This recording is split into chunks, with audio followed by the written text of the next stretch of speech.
Hi! It's si Random Tita! So, bago kami literal na pumunta sa Vietnam, naisip namin bakit hindi mo na mag-immerse ng Vietnamese food. Kaya eto kami sa Pho Saigon dito sa Laguna. Meron taganap mo. Thank you. Parang kompleto naman sila. May mainit na pho, fresh spring rolls, at ang pinaka-excited akong tikman, egg coffee. So, unahin na natin tong egg coffee. Ang creamy, ang tamis, pero may coffee kick pa rin. Parang dessert at kape na in one sip. Ito namang big bowl of comfort food. Dagdagan mo pa yung beef na sobrang lambot. Grabe yung fun nila. Last but not the least, yung fresh spring rolls. Ang fresh talaga. With crunchy veggies, shrimp, at noodles.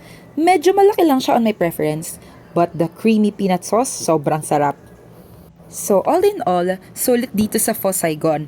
Babalik nga kami actually Parang teaser na rin to sa trip namin sa Vietnam. Kung nasa Laguna kayo, worth it itong day trip na to. Happy random eating!